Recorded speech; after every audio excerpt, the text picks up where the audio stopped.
Praise the Lord. இந்த நேரத்திலே வேதத்திலிருந்து ஒரு வசனத்தை தியானித்து நாம் ஜெபிக்க போகிறோம்.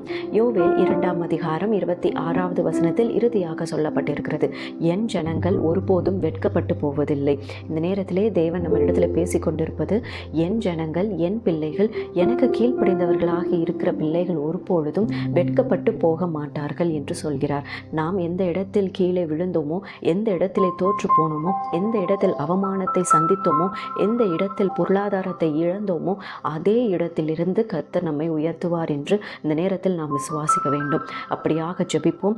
அல்லேலூயா. நன்றி தகப்பனே, உமக்கு ஸ்தோத்திரம் அப்பா. என் பரலோக தகப்பனே, உமக்கு ஸ்தோத்திரம் ஆண்டவரே. இந்த நேரத்தை அப்பா எங்களுக்காக நீர் கொடுத்தீரே, உமக்கு நன்றி அப்பா. இந்த நேரத்திலே அப்பா நாங்கள் வேதத்திலே ஆண்டவரே அப்பா கண்டது போல அப்பா நீங்கள் உமது ஜனங்களை, உமது மக்களை நீர் ஒருபோதும் வெட்கப்படுத்த விட மாட்டேன் என்று சொல்கிறீர் ராஜனே. அப்பா அப்படியான அந்த பெரிய வார்த்தைக்காக உம்மை ஸ்தோத்தரிக்கிறோம், கனப்படுத்துகிறோம் கர்த்தாவே. அப்பா அந்த நேரத்திலே கர்த்தாவே எங்கள் குடும்பங்கள், நாங்கள் அப்பா இழந்து போயிருக்கிற காரியங்களை நீர் ஆண்டவரை அறிந்திருக்கிறீர், முழுமையாக அறிந்திருக்கிறீர். எந்த இடத்தில் நாங்கள் இழந்து நிற்கிறோமோ, எந்த இடத்திலே அவமானங்களை நாங்கள் சந்தித்து கொண்டு இருக்கிறோமோ, அந்த இடங்களை நீர் அறிந்திருக்கிறீர் அப்பா.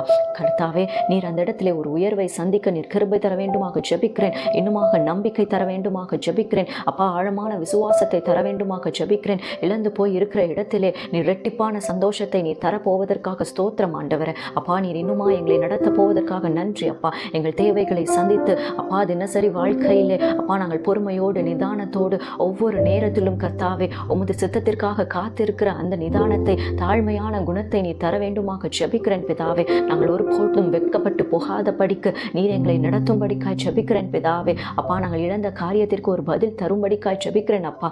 ஜெயத்தை காண கிருபை தருவீராக. எங்களுக்காக நின்று போராடுகிற அந்த ஜெயத்தை ஆண்டவரை அப்பா காண கிருபை தர வேண்டுமாக ஜெபிக்கிறேன். எங்களுடைய உயர்வுக்கு தடையாய் இருக்கிற எல்லா ஆண்டவரை அந்தகார கிரியைகளையும் நீர் அழித்து போடும்படிக்காய் ஜெபிக்கிறேன் பிதாவே. நீர் அப்படியாய் செய்ய போகிறதற்காக ஸ்தோத்திரம் ஆண்டவரை. உமது வல்லமைக்காக ஸ்தோத்திரம் செய்கிறோம் அப்பா. நீர் நடத்துவீர் என்று விசுவாசிக்கிறோம் ஆண்டவரை. நம்பிக்கையான இந்த வார்த்தைக்காக உமக்கு ஸ்தோத்திரம், உமக்கு ஸ்தோத்திரம் ஆண்டவரை. இன்னுமாக ஆண்டவரை நீ நடத்த போகிறீர். எங்கள் குடும்பங்களை ஆசீர்வதிக்க போகிறீர். எங்கள் குடும்பத்துடைய திட்டத்திற்கு நீர் ஆண்டவரை நேரான பாதையை காட்ட போகிறீர். உமக்கு நன்றி அப்பா. இயேசுவே நீர் அப்படியாய் ஆசீர்வதித்து வழிநடத்த போவதற்காக ஸ்தோத்திரம். எங்கள் ஜெபங்களை கேட்டதற்காக நன்றி அப்பா. இந்த நேரத்திலே எங்களை தாழ்த்தி ஒப்பு கொடுத்து ஜெபிக்கிறோம். எங்கள் ஜெபம் கேளும் ஜீவனுள்ள நல்ல பிதாவே. ஆமென். Be blessed in Jesus Christ. Amen.